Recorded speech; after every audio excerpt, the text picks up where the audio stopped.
Ladies and gentlemen, welcome back. We are live from Shanghai, China with the 2019 Auto Chess Invitational, $1 million prize pool, 32 players from 9 different regions to start things off. And we have whittled away 12 of those players as we advance into the final group of our quarterfinal matches. I'm Axel Toss. Thanks for being here. I am very happy to be joined once again by Yoel Larson and Claytano. Guys, I know you've been helping out behind the scenes a little bit with the observing. Excellent job, by the way. But let's just talk about what we just saw. I want to get your reactions. It could not have been more dramatic. 46 rounds, Lucky barely pulling it through at the end. How are you guys feeling about how that all went? That was just one of those amazing esports moments that you only get on those few rare occasions. You could really see Lucky being very affected by her win, like shakily adjusting her glasses afterwards, and it was amazing to watch. It was like nerve-wracking for us as well. Moving the camera or the the observer around, and like you said, as soon as the game finished, she was like, it's just a sigh of relief. And I think that was actually the closest round of matches that we've had all day so far up until this point, with almost 2 ties. Like you said at the end, there was a very close 4th and 5th place. And if she would have, I'm not sure what the tiebreaker would have been if she had gotten second, if that was necessarily, if that was enough for her to be out or not. I think both her and Stilo had a 2-second win, so it would be like the 3rd tiebreaker or something like that. Right. So it would be the ratio, right down the win-loss ratio. Yeah, insanely close. I do think the thing that everybody is talking about is how Lucky actually advanced. It was the same strategy, all 3 games, just did it no matter what for the most part, and was really just relying on the rolls at the end of the day is what it was. So it was very bold, open fort, and Glacier Knights. Both yes and no, right? Like it was really a roller coaster for her. I think she had a 5th, an 8th, or 7th, and then a 1st. 8th. It was correct. Yeah, it was the last place. So all over the place, right? So anything can happen. You're kind of leaving yourself. She did get 4th RNG. in the first match. Pretty important, right? Because that's back. 2 extra points. Then it would have been for 5th. So 4th, last, and then 1st. Yeah. So let's go ahead and take a look at all our groups here. And something else I wanted to point out, ladies and gents. Group A, who won? Hosanna, the South Korean player. Group B, who won? Jinsu, South Korean player. Group C, who got knocked out by Lucky? Stilo, the South Korean player. So, like, not only did Lucky pull through, but the first moment where we're seeing a South Korean player actually not advance, where we saw Hosanna and Jinsu win in groups A and B. So Stilo not able. They've been killing it so far. They have. Yeah, is this the new StarCraft or what's going on? Yeah, I mean it makes that win from Lucky even more interesting there, knocking out the South Korean player. Here's the format once again, a delightful little tournament graphic here. As you can see, the 4 groups at the bottom is what we are doing today. All best of 3s. We've already gone through Group A, B, and C. The top 4 advancing on. And again, if you advance in the top 4 today, that's $4,000 more. When you come here, you get $4,000. Period. If you get to the next round, you get $8,000. So immediately double your money. Exactly. Yeah. So that's a pretty huge deal for everyone who qualifies through to tomorrow, our semifinals, and of course our finals will be on Sunday. Here's the points breakdown. Everyone should be familiar at this point. 9, 7, 6, 5, 3, 2, 1, 0. And as we saw in the last match there, it literally can come down to every single point. So that just goes to show just what these guys and girls are thinking on the stage. You have to put everything out there. There is no holding back. There's no taking it easy. There's no like, okay, let's just coast through. You have to literally apply yourself every single moment. Those splits between 4 and 5 and 1 and 2 are really, really, really what you should be focusing on, getting above the fold, and then if you're down to that final 2, just doing everything you can. And we saw in Group A, which is where I was last time commentating, it was Azu coming back from 2nd place, trying to struggle back, but just wasn't able to do it each time. But and we see a lot of players from the bottom of the scoreboard still able to hang on and just get that, just eke out another place. Is so important. And now we're seeing all the players from our next group, starting with Sweet Pea from Thailand. Is this our only Thailand player from Thailand? I'm pretty sure. Only representative from Thailand. Actually invited as one of the content creators, if I'm not mistaken. And then now we're going to have a couple Chinese representatives onto the stage, starting with Yang. Very similar names here for these next 2, I'm pretty sure. Starting with Yang from China, and believe Kong is. I know we have Land here from South Korea, so he's going to try to have some redemption from Stilo. Yeah, no pressure here being a South Korean and all. Yeah, got to live up to the other two, Hosanna and the other one. Yeah, absolutely. For sure. You know, they got to win. South Korean culture in video games especially, you got to win. And here we have Miss Peace. Yeah, a lot of claps from the audience here. It's a good round of applause for our Belarus player. So I almost didn't think there was an E at the end, so I thought it was Miss Speak, and I thought it was like a pun. I thought it was Miss Peach. Huh. Peach? I don't know. Yeah, and our female player was in the last round, so definitely a guy right there. It's Right. like you got the miss, so it's like, Yeah. don't be confused. And here we have, I think, the lone Spaniard. Yeah, Hola, Nooch, hola, right? ¿cómo estás? Yo hablo poquito español. Yeah, And I and a believe really he strong told showing me- at the yeah. EU finals. That's true. Okay, He did win cool. the European group. You give him a strong chance today? Yeah. I think sure. he's got his guns that he sticks to. He was very focused on mages last time, but I think he's going to try to kind of expand Our that. European- She's a little scared though, considering we haven't seen matches being so successful. Right. In these European qualifiers. representation hasn't done as well as maybe people might have thought, as we see Kong, I believe, from China there, go on through. Zoin, who the Brazilian player, a lot of fans on Twitch that are rooting for him for sure. I've seen in the Twitch chat, so definitely looking for him to do some pretty good things in this group. Love those colors too. The nice deep green. Here Oh, we yeah. see SZL representing China. Another European player finishing, I believe it was third in his bracket in Yeah. order to make it to this stage. Exactly. Making his way to his battle station. I gotta go sit up there at some point. Yeah. Just to see what it's Wouldn't like. that be great, man? That stage is awesome. Well, you Gotta go. I you- could do in the your interview. You're right. It was, you did say you were the best player You're here. right. So, Maybe you know. I was up there in the matches Living a that happened stream, before, living a before stream. we started streaming. Yeah, Some very dramatic stuff. Yeah, very much so. it's a much on- different on- feel, of course. on the stage. Okay, guys, this is the last group, and what do you think these guys might be gathering from what's happened today? You know, obviously they've been chilling and I watching. think there's a lot of. I'm not gonna. I don't know, but I think for me it would be a little chaotic at this point because I've seen all these groups and I've seen how much have changed in the last couple of, or in this entire day from the metagame that I knew from before. So it's gonna be interesting to see if people are gonna change their approach after they've seen these couple of games, or if they're just gonna stick with their guns, like Lucky, for example. I would say the main trends that we've been seeing are obviously open forwarding into Knight's Glacier. That's one thing that's been working pretty consistently. Not necessarily working every single time, but it is at least giving you an opportunity to place higher.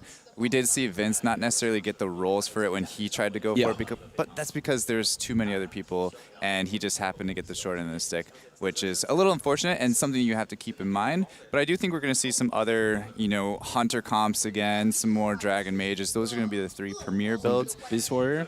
Beast Warrior actually has had Been a big. huge part in this tournament.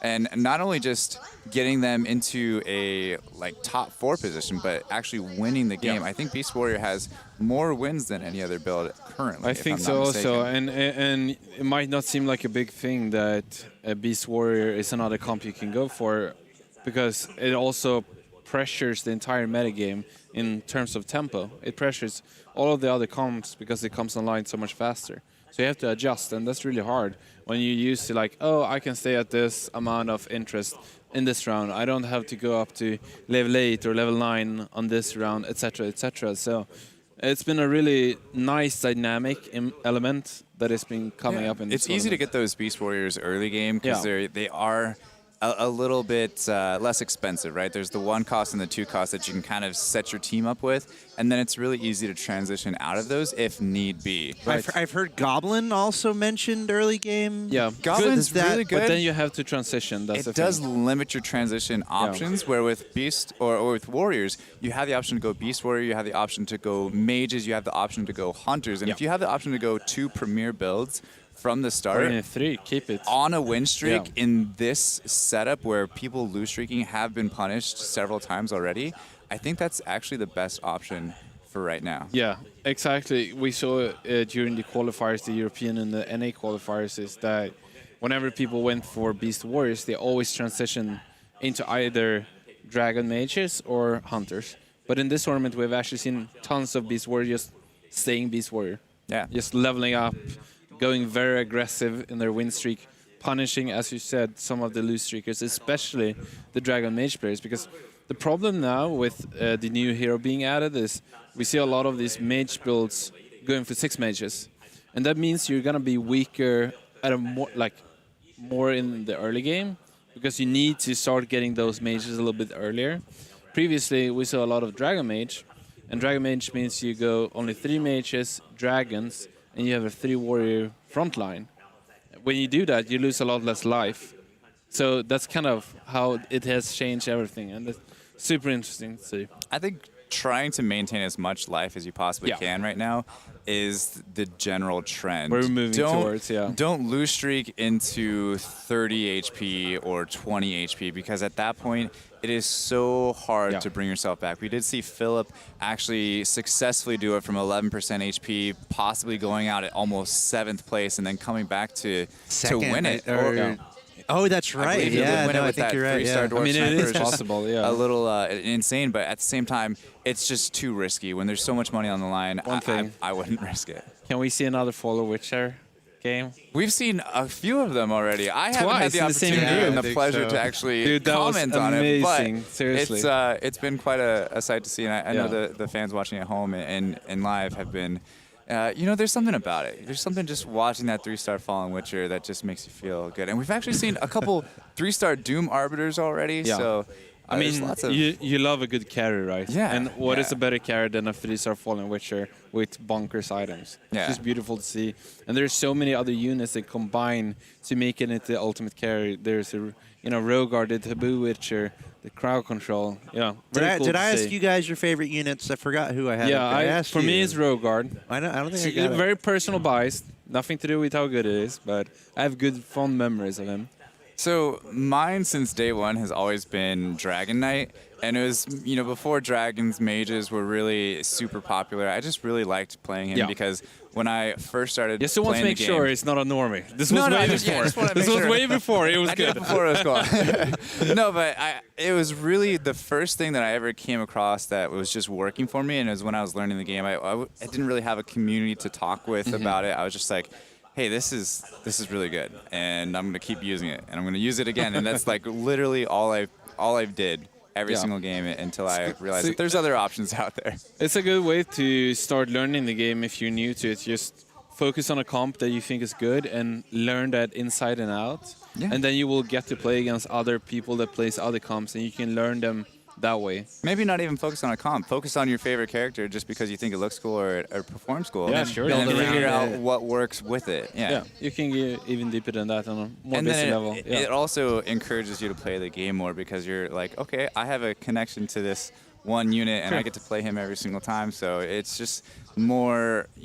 You're more likely to come back. As long as you keep the game exciting, right? And obviously, these pros on the stage, they might have their favorites, right? So real quick, and we kind of touched on this, but just to really hammer it home here, that balance between, sticking to your strategy, but then what if 3 other people are doing what you're doing, right? Like, can you guys talk about that, like the balance between sticking to what you want to do and then adjusting to what's happening on the board? That's kind of the beauty of the game, I think. And that's the most trickiest question you can ask yourself because every game is so different. Like, in some games you get a super big high roll and it's always worth to stick with your guns. And then you can kind of force other players outside of it. We saw very similarly Knight Glacier game where there were 4 players and one of them had to leave the alliance, right? But it depends on what you're playing against also. Like, even if I get the right units on a better than mediocre level, is it gonna be good enough anyways?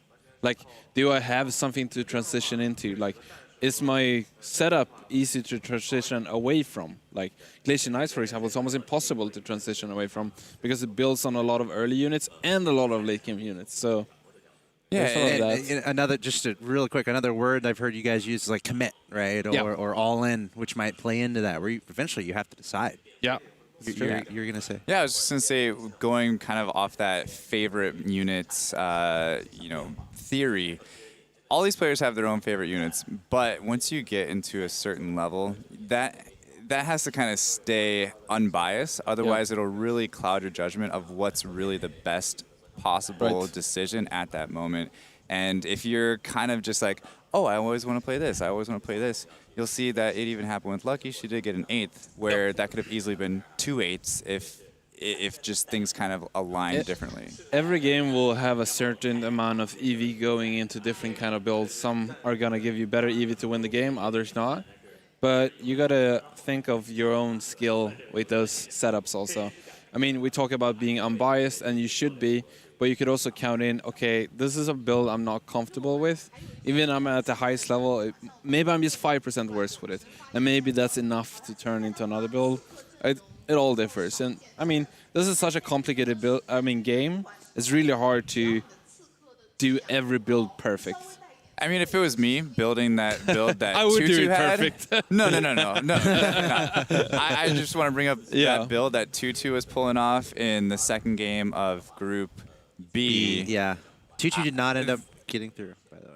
But he did very well in that second game that you're talking about. Right. In the second game specifically, if I had that situation going on, it was kind of all over the place, and we were kind of wondering where he was trying to transition into. He got that 3-star Fallen Witcher, and he had a couple other things that were just pieced together, and it's not a regular build that you would see. Right. Yeah. So kind of going back to what you said, he might not have really been comfortable with it, but it just kind of started working out and using his judgment to say like, okay, I don't really care what the general builds are. I just know that this piece added in here is going to help me counter all the other units. And it worked out good for him in that situation. For sure. Yeah, it did. And it's always fun to see that develop. Something you're not necessarily expecting, but these guys on the stage, you know, they're the best 32 players in the world. They're able to make it work, and we're seeing things that we haven't necessarily seen before. So I hope everyone is staying buckled in for the ride. Something else I wanted to ask too, and we've kind of touched on this a little bit, but as far as, you know, you are playing for placement here, right? Today, top 4 is the goal. So how does that kind of change things? For, you know, if you're not necessarily trying to win, you want to win. And I don't know if this is relevant to, like, you know, the strategy you're deciding to do as the game goes along. But can you guys touch on that a little bit, where you're just trying to avoid the bottom 4 maybe, and how that plays into your strategy? I think it's great that they have this kind of format, because I believe that in Auto Chess, the goal is always to get into top 4 also, even on the ladder. So you should play similarly to what you're used to. That is always the goal, to place in the top 50%, right? And that means you should play your game, play consistently. You don't always have to go super greedy, super aggressive, or whatever it is to try to get first or second. Depends, of course, on your point standing, right? Before the last game, for example. Right, but from the first like game, game 1 is definitely a different approach to game 3. Play pretty normal, play your game, try to get into top 4, and maybe you can... I mean, it depends also when you get deeper into the game and when it gets closer to between like the 5th and 4th and 3rd, for example. Then you can maybe go all in before, like to make sure you get into 4th, instead of saving money to get into 2nd and 1st. That's something that I wanted to bring up too, because I have noticed that a lot of players are being a little bit greedy with their gold amount and dropping down really low in HP, where I'm thinking, okay, maybe if you would have leveled up or rolled a couple rounds sooner, you could have saved yourself 20 or even 30% HP just in those 2 or 3 rounds that you didn't. And we've seen countless times where not only just 2 players, but 3 and 4 players go out in a single round. And that one round of just trying to be greedy over a couple extra interest isn't always worth it. Especially when there's such a big difference between 4th and 5th. Yeah, just go for trying to get above the fold, and you should be in a good shape, because we've seen top players or rank 1 players go 8th, and then they're kind of all over the place. So as long as you're consistently like top 4, you should be in a good spot. No, I agree.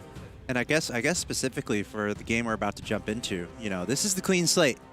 Obviously, and when, you know, once the second match happens, once the third match happens, there's a lot more data that you're working with. You know exactly where you have to be. For example, I was talking to her in the last segment, you know, about Lucky, where she got 8th place in the second game. So going into the last game, she absolutely needed to win.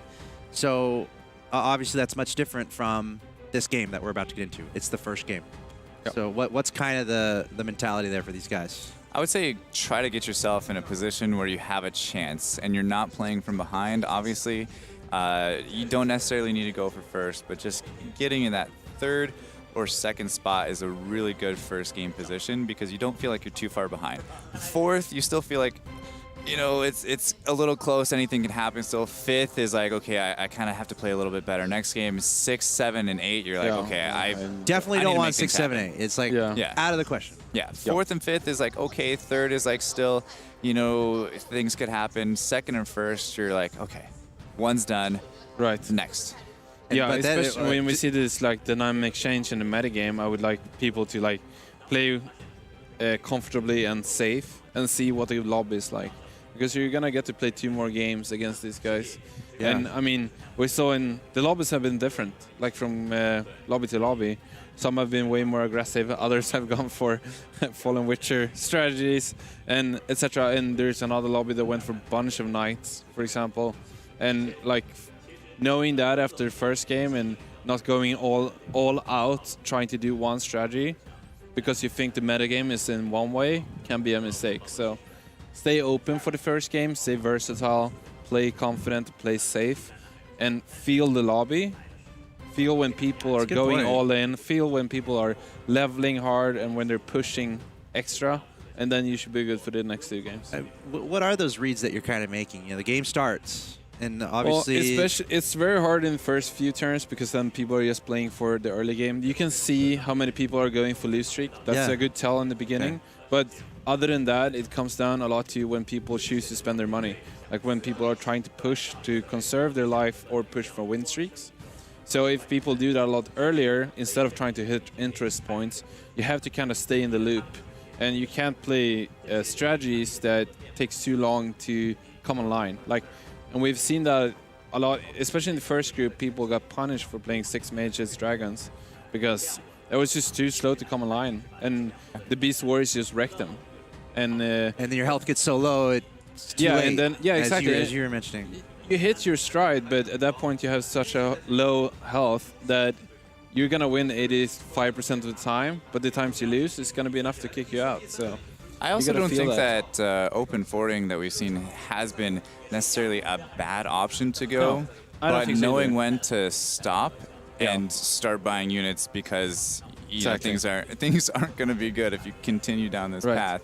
But also something that I don't think we've seen too much of or even at all in this tournament is getting through round 1, 2, and 3, seeing if you have any chance of going straight into a 100% win streak, and then if not, just selling everything, go open fort for 1 round to get yourself over 10 gold, and then just feeding off that extra gold that you have over everybody else in the lobby, and then buy units like normal right after that first round. So don't open fort even after round 5. Just do it for 1 round, get over 10 gold, and then move on from there. Yep. All right, those flashing lights behind us and the screen in front of you mean we're about ready to get into the final group of action in the quarterfinals. But first, we're going to hear from one of our players, once again, on their mentality entering into this tournament. So at the start of the game, you just try to get the strongest units before focusing on synergies and try to get them to stars as soon as possible. So you keep a lot of pairs on your bench before and try to combine them and get the 2-star. You can start picking up goblins because they are strong if you play them together, or you can just try to play what you are trying. Or you can start trying to build the team you are trying to get later on in the game. Like you can start buying a few knights if you think knights are really strong, and you want to go for knights that game. Yeah, that was actually News WK there talking about his early game strategy, just trying to get 2 stars, and I think that's the general consensus out of pretty much everybody that we've heard from so far.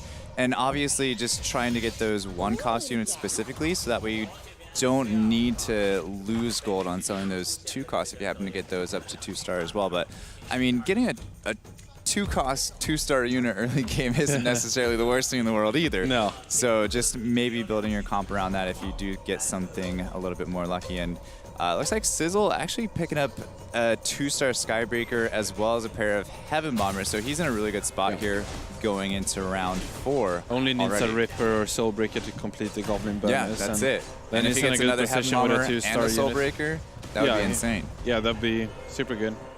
For sure, yeah, Sizzle is in a good position to complete a synergy and also get enough 2 stars to maybe push for a win streak.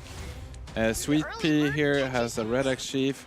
together with that TUS champion and Aggressive Ranger. So a little bit in between. Does find the third warrior here. So he's going to try to win this round. Yeah, I was going to say... It's a little close here. Oof, look at this. 2-2-star units this early. Doesn't have a synergy to speak of, but this is really strong anyways. What do you think about Sweet Pea actually trying to win this round? For Sweet Pea trying to win that round with just the Cave Clan bonus and the Warrior bonus, it is a little difficult. And going against even just all one-star goblins, I don't think he's going to be able to win this. He does have some good targeting though. He is attacking a unit without the buff first, but now he's going to go for the unit with the goblin buff. So it's going to be a lot harder to get this unit down. It's going to soak up a lot of damage, and that's going to be it for Sweet Pea's first round. So, but you already see he's sitting on a pair of Aggressive Rangers, so we've seen Hunters doing really well recently. I don't know why he sold the Unicorn, because that could have been, you know, potential extra gold that he could have picked up, but he did get an early Priest, early Priest. That might not be a bad idea to kind of open forward into at that point, but looking at Miss Peace, also with a very Goblin strong trio and a 2-star Soulbreaker already. And also as well. having a Ripper as one of his goblins. Strong unit in the beginning. One of the few units that does AoE damage on an efficient rate. And also that Hell Knight is always just a strong, solid unit in a vacuum, so you want to add that for sure. Yeah, a thing to note though as well is not only does he have a 2-star Soulbreaker, but he also has 2 Soulbreakers on the bench as well. So if he does pick up 2 2-star Soulbreakers this early, say round 6, that would put him in a really, really good spot to just win streak for quite some time. Wow, the TUS champion has barely any HP left, but Young is gonna lose his 100% here. And we have Nudge WK has lost a few rounds, down at 92%. Let's see if he's gonna try to open 40 here. He doesn't have any upgrades yet. He actually chooses the level instead. This is super interesting.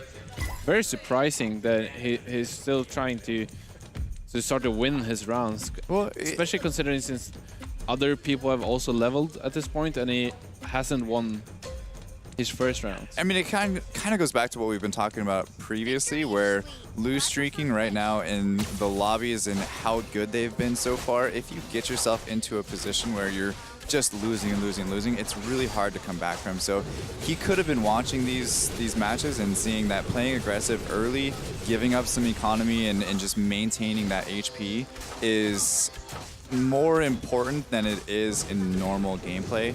And he's still technically losing right now, but it's just not as harsh as it would be. Yeah, I don't know. I see your point in not losing too much HP, but I just feel like this lobby has been high rolling quite a lot, and also pushing as far as leveling and spending money for that is a little bit over the top. He still has a 3-round lose streak. Can definitely go into that. He's not hitting his interest points. Either way, Land is open forting here.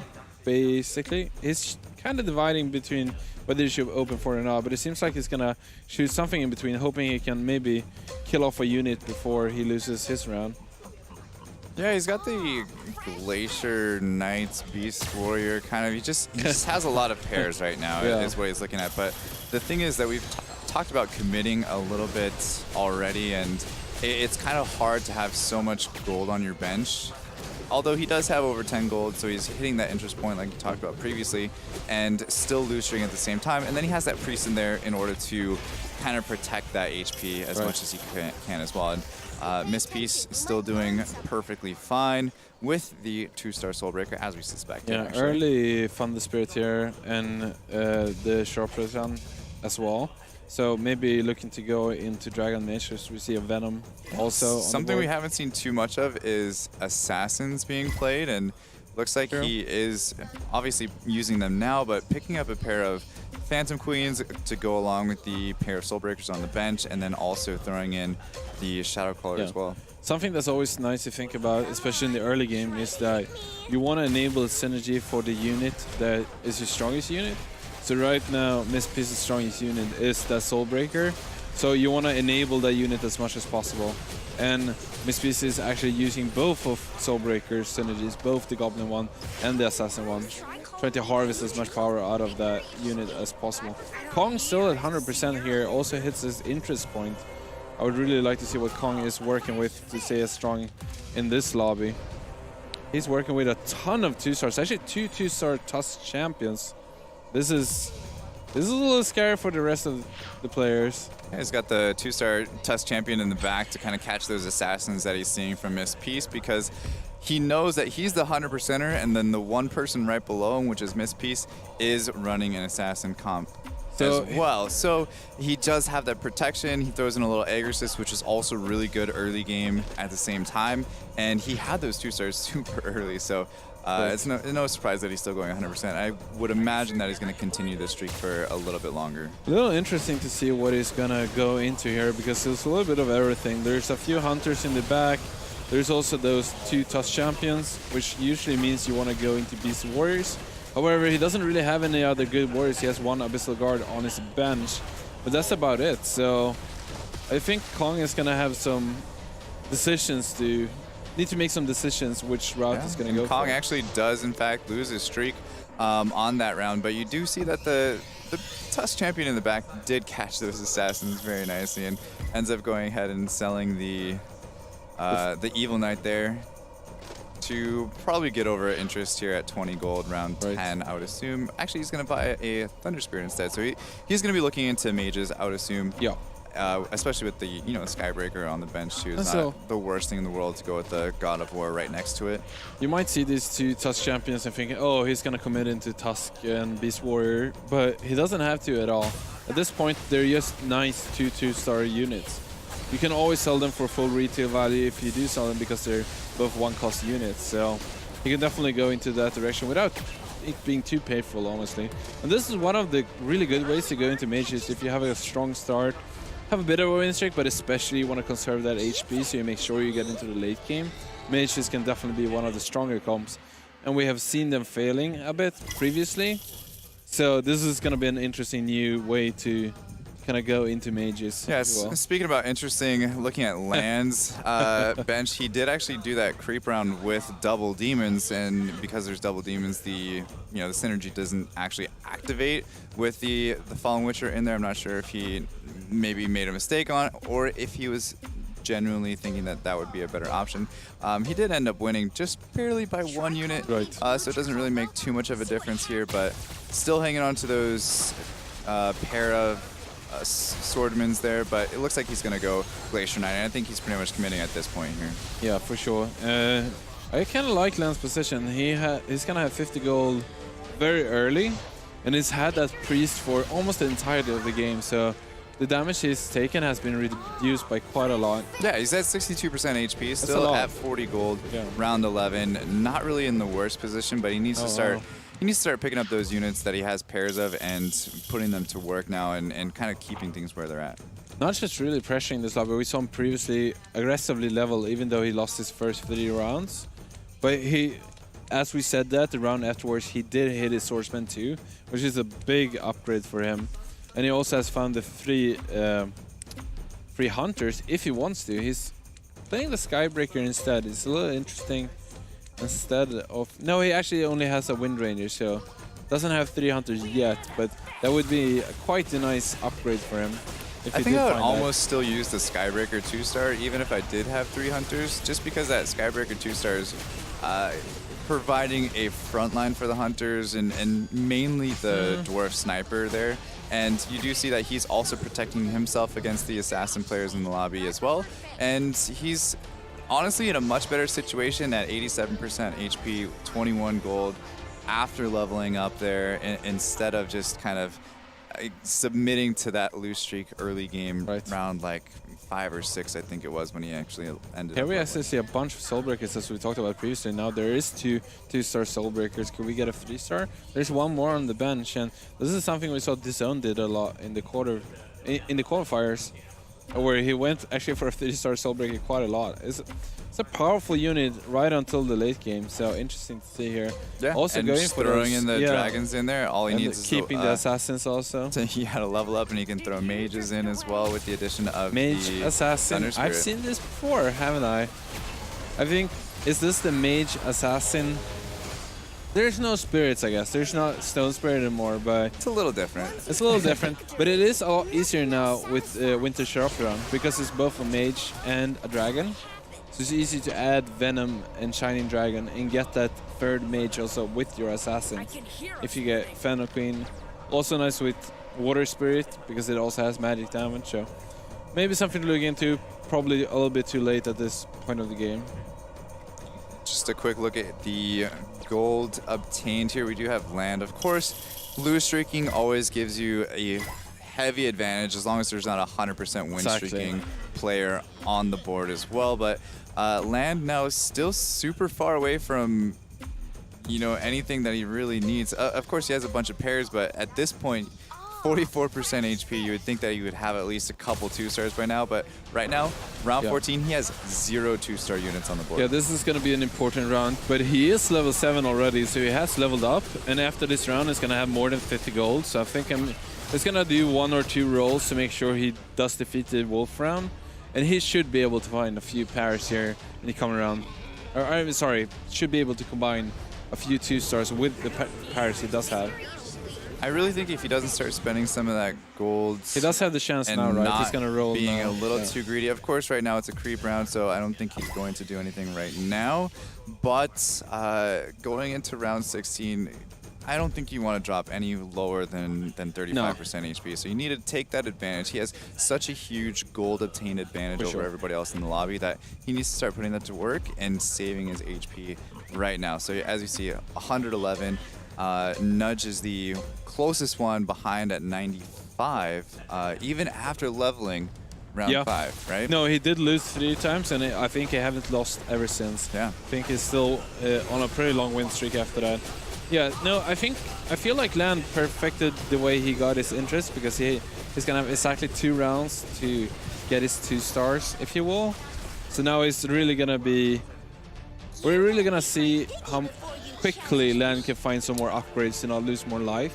This is going to be a crucial moment, and hopefully for him, he doesn't have to spend too much gold to kind of catch up in the game. I just don't want him to be a little too greedy here. Ranger. Does find a 2-star Silverblade Knight. Does sell the Aggressive Ranger because it does find a Soul Reaper instead. So that could be a big upgrade with the Silverblade Knight, taking full advantage of that Aggressive bonus. Does not have an Evil Knight so far. Maybe he did miss that. He still isn't going below 50 gold, so hoping he's strong enough with those 2 core units that are both real nice carries, as we've seen in this couple of games. Yeah, I think this goes back to a little bit of actions per minute. I know he did pick up a few of his upgrades, so he doesn't necessarily need to, but it looks like he has a 2-star Desperate Doctor, but didn't actually level it up in time. No, you're right. Completely. Seems like he's gonna play against one of the little weaker Knight pairs that is only level 6, being Soinu. Yeah, that's fine. I think right now, though, Land still just needs to make sure that he's win streaking from here on out. The rest of the game as much as he possibly can. If he doesn't get that win streak going really quickly, and he starts to middle a little bit at this point, he's going to see himself just starting to bleed until he's Look at this, not able to come back. crushing it after he started winning again. He's just been continuously winning, has an 8-round win streak at this point. Does go up to 8 alongside Yang, quicker than everybody else. We still see Mispiece being at level 6. Same with Soinu. This is crazy. There's a big difference between the levels here. Mispiece actually does have that Soulbreaker 3, so he's actually gonna be a lot stronger than you would imagine. Also has tons of different synergies here. He does have 3 mages, 3 assassins, and 3 dragons. So Mispiece is really strong here, actually. We do see Mispiece as well as Zoin, who's still being level 6, but Nuge actually going up to 8. So as we talked about previously of him actually pressuring the lobby, he's leveling aggressively, spending his gold on certainty instead of gambling with rolling. So I think he's actually playing this just fine. He's also going into Hunters, which is a much better build at a higher level as well. And for him to be level 8, in order to kind of fit all the pieces in as well as it's actually super smart, and he's still at 49 gold as well. Notch actually lost this round, and he was unlucky enough to play the other level 8 player, being Young. And Young actually spent a lot more gold than Nudge has so far, so Nudge actually lost his win streak, which he must be beating himself up for happening. Yeah, unfortunate for him. It does happen. It's one of those kind of decisions you have to make. If there's a majority of the players in the lobby that you think that you can beat, if you don't just get put up against that one or two that you can't beat in order to maintain that win streak. And he does actually do just fine against Land. Yeah. So Land must have gotten quite a lot of upgrades since we talked about him with his lose streak. Let's have a look at Land, see what he's working with. If he got those upgrades, he does have 2-star Soul Reaper already as well. Wow. Really nice. Yeah, that is early. He's looking actually quite strong at this point. I don't think Land has spent an insane amount of money, especially now at the round before the creep round. I do think he's going to go up to 8 at the creep round and really try to find and try to roll down a little bit, because he does want to increase his power level even more, I think. Yeah, with Nudge being level 8 already, and pretty much the rest of the lobby going to join that at round 21. In Land's position, he does just need to continue to maintain pace on level with everybody else. So going round 21 or level 8 around 21 is definitely going to be important for him. And then trying to get Zoinhu to kind of catch up with everybody else, still being level 6 as well, is something that he needs to start thinking about. Yeah, for sure, for sure. But we do have 2 nice Glacier players, one being Zoinhu, the other one being Land. And I mean, Zoinhu doesn't necessarily have that. He's not as healthy as you would think he would be for being in a similar type situation with Land, but just going for a little bit different strategy where he's not leveling up. Yeah. But between 6 and 7, you still have the same chance of getting your 2-star, 2-cost 3-star units. Miss Peace actually does find that Water Spirit and does pick it up. That is kind of the better assassin for this comp, as this comp builds on having heavy burst damage with your assassin, as well as your units with a lot of magic damage. And you actually use both Phantom Queen and Water Spirit, which has a huge amount of burst magic damage as well as that physical damage, together with that mage bonus. And then to top it off, you have the dragon bonus to add to even more burst, as the dragons both pop off at the beginning of the round. So this is kind of a neat little synergy-based setup that actually synergizes a lot with. He's only level 7, but he actually has 3 different synergies. So taking a look at the items here, we definitely see that Sweet Pea is a little bit behind everybody else in the lobby. Just a couple of shields, and that's about it. Where we do see guys like Land with the Heaven's Gift already, a Frantic Mask, and Magica Crystals, Cattle Hide Armors, all these different items. Even Zoinhu's not too far behind there. We have Nuge also high roll. Pretty much. I mean, there's items all around. I would just say that Sweet Pea is kind of the odd man out there. No, definitely. Nuge, yeah, still going for the Hunter Warrior front line. Of course, does have 4 warriors. Does find that Doom R-body too. So he might stay here at 40 gold, thinking that he's gotten enough of a increase in power level. Land actually stays at 35%, so good on him. Mispeel is still up there. I wonder what Sizzle is working with. Is he going for the... I think so. I think Sizzle is going for the Goblin Gamble, actually. Yeah, he's Goblin Gambling right now. He is level 8, so he does have a chance of getting Devastator. He currently has 3 out of 6 goblins, so he's still looking for a couple more, like Venomancer, and he has the, I mean, he has the Soul Breakers on the bench, but we already see a 3-star Soul Breaker in the game, so it is kind of hindering him a little bit. I do like this play here, adding the Fortune Teller, just to kind of basically give himself a little bit more time to get the Devastator. Yeah. But I mean, at 28% HP, he doesn't really have that much time, so he's gotta be sweating here. Taking 20% less damage is gonna help him hit interest points for more turns. Maybe going up to 9 even to increase his chances to find Devastator, because finding a specific legendary unit at level 8 is very, very hard. Yeah, for Sizzle right now, this is a really tough spot for him to be in. He needs not only just the Devastator, but like you said, he also needs the Venomancer and a couple other things to kind of go in his way. Zoinhu, though, kind of a level behind the entire match so far, 7 compared to everybody else being 8. So that's just something that it starts to wear on you. He is just 1 Hell Knight away from a 3-star Hell Knight, so that would be a huge upgrade, but he currently just doesn't have the gold or the space to do anything right here. So ends up having to sell something. He's probably gonna. Oh, he did get his 3-star Hell Knight. Just a bit of a gamble there. Sell there. Yeah, absolutely, and was able to kind of make work. He sold one of his Soul Reapers, by the way. Which is a big loss, honestly. Soul Reaper 2 is really good at night, so he really felt like he needed that extra push and took a chance basically to try it here and now.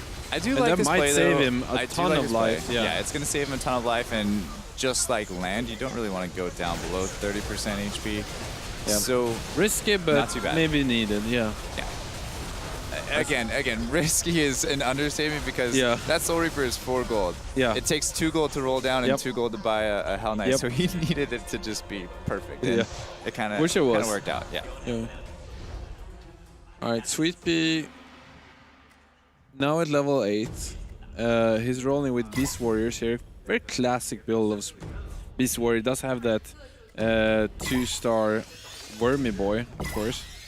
That's fine. 3-star Swordsman. That's a super nice upgrade for him, for sure.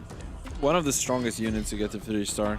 Yeah. Also, just one away from a 3-star Tusk, and potentially just adding in a 4th Beast as well when he finds one, or potentially a Warlock as well, because he does have a lot of damage from Swordman as well as Doom. So he could benefit from Warlock almost more so than the 4th 100%, Beast. 100%. Yeah, let's have a look at Sizzle, see if he's gonna be able to actually stay alive here until he does find his Devastator, or if he has found it.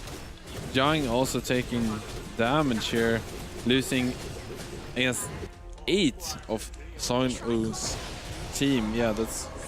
Yeah, Sizzle's still hanging on. Yang actually dropping down to 4% HP as well. We haven't seen too much from him, but he's going with that Hunter Feather build that we just haven't just had the best luck with, unfortunately. And this is, if there's like one build me, Claytano doesn't like, it's this build. We have plenty of experience with this. Well, which with 2-star Whispers here, selling your Unicorn might not have been...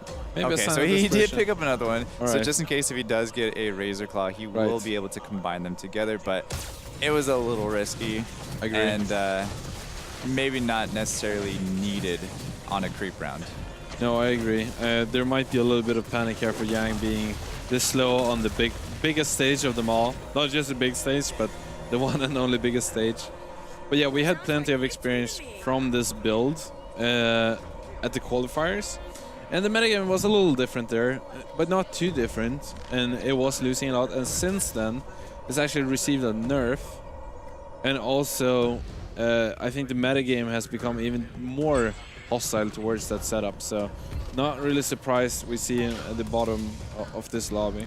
Yeah, but sometimes going back to what we've talked about previously of just like trying to get into 4th, it's not the worst decision to do, but at the same time, if you don't have all of your 3-star units already at round 26, you should have not only just your 3-star Warpwood Sage, but your 3-star Whisper Seer, maybe even a 3-star Razor Claw at this point as well. But he's just too far behind, and it's going to be the end for Yang here, going out at 8. Sizzle not too far behind here, dropping down to land, which it's going to take 10. Yeah, it takes 10, so he still hangs on to 2%. Nudge actually following right behind now at 30%. So a little bit of a split between rank 6 and 7 right now. Land still has that 35%. As we talked about earlier, this is the perfect place to turn it around. Yeah, he had those 2 rounds to get these units. He hit him, he pushed, and now he's still here at 35%. 9-round win streak. This is the way you lose streak, kids at home. Just watch this man with lose streak. This is the way you do it. Yeah, he did make a couple gamble decisions there to not roll down past 50.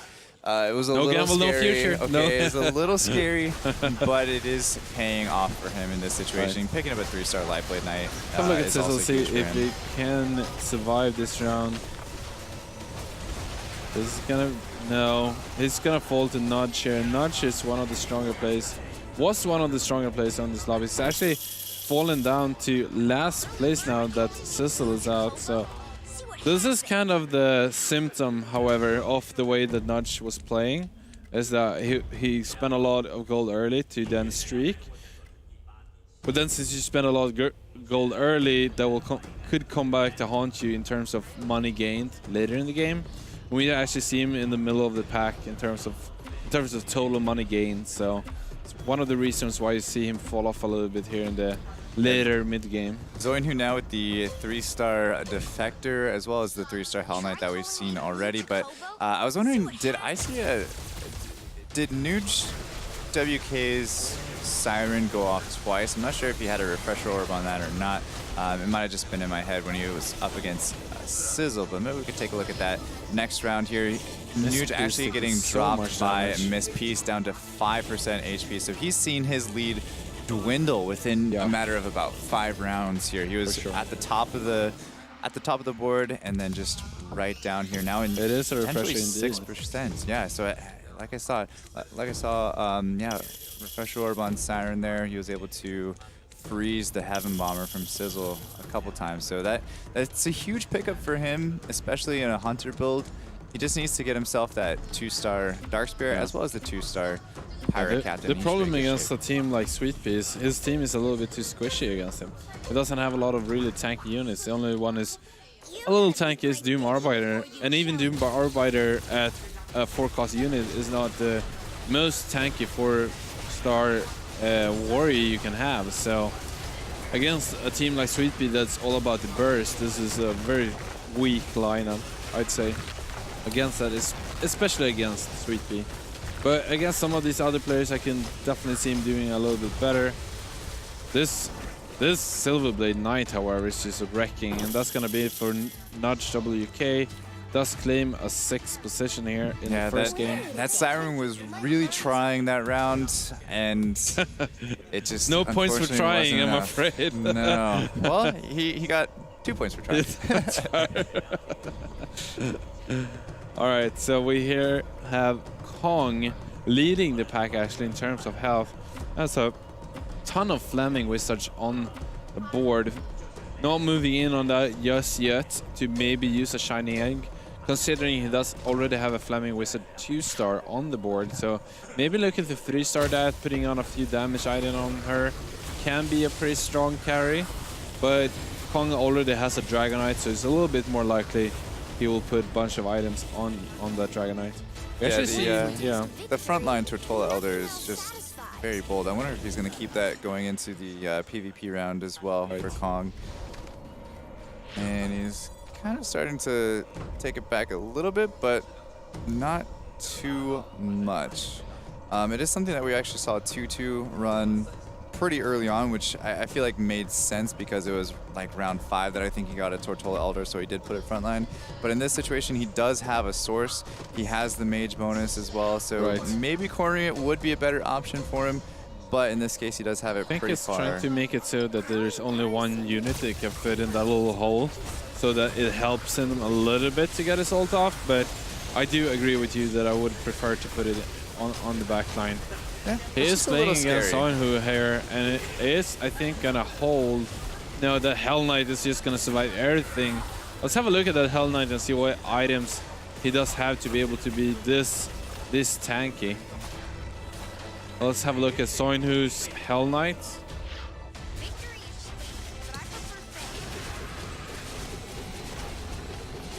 We will see it here in a second, but we do have Zoinhu also with kind of close to a 3-star Lightblade Knight of his own, just 3 away now, also 1 away from a 3-star Frost Knight, and now he's just 2 away, also, you know, at 0 gold, so the chance of him actually still getting 2 more Lightblade Knights is a little bit on the low end.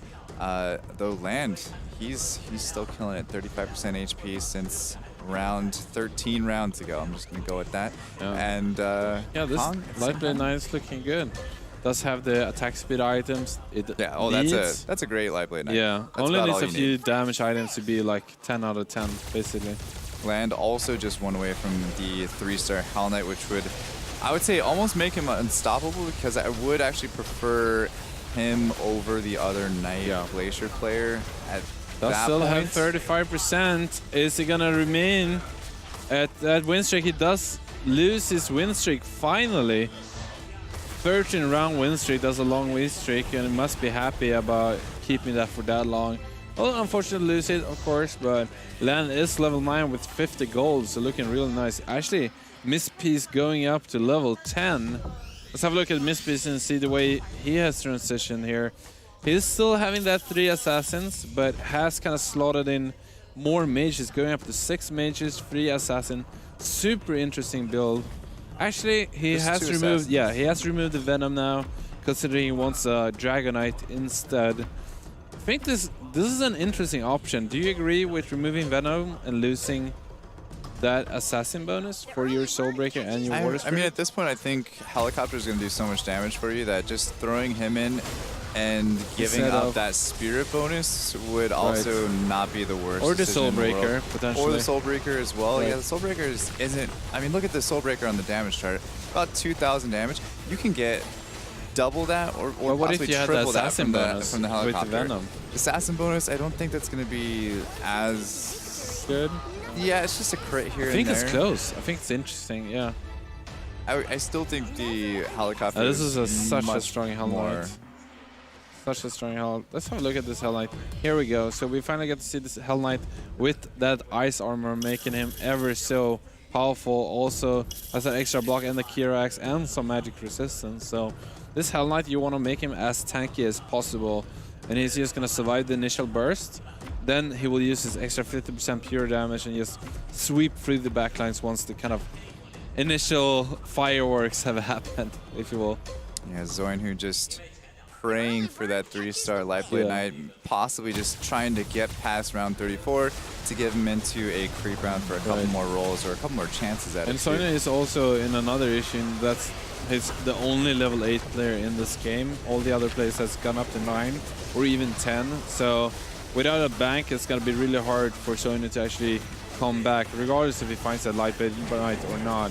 Yeah, so Zoinhu is actually going to take 5th here to Sweet Pea, I believe, unless Sweet Pea is in a very similar situation to him. So Sweet Pea actually gets out 5th. Wow. Zoinhu 4th by a matter of milliseconds. I'll just say it's Zoinhu's got to be happy about that, considering he was 8th. There was just no way he was going to continue staying in this game after the next creep round. So he was behind on levels the entire game. There was I think maybe 2 rounds that he was the same level as the other players in the lobby, and to take an extra 2 points away from this just on a matter of seconds was absolutely crucial for him. So that's one thing for Zoinhu. He can just kind of take a sigh of relief that he got out of this one and go into game 2 and 3 with a little bit of a better attitude. So just knowing that he still has a chance at this thing. No, and doesn't really have to play from behind either.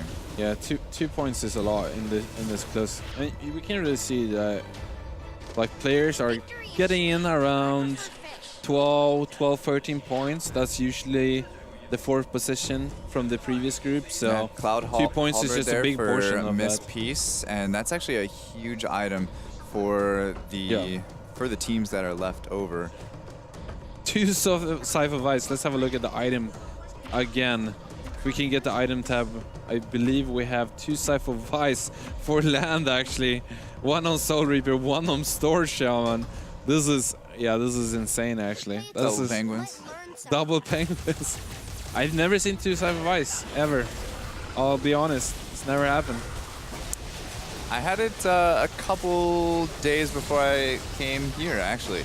But it does actually work together. Must be nice to be in your shoes. I think a possibility that it can turn the same unit into a penguin. Right. Because it is random. But chances are it's not going to. Kong actually took 21 damage. 21 against Land. So Land is... I think Land is almost locked this game into winning.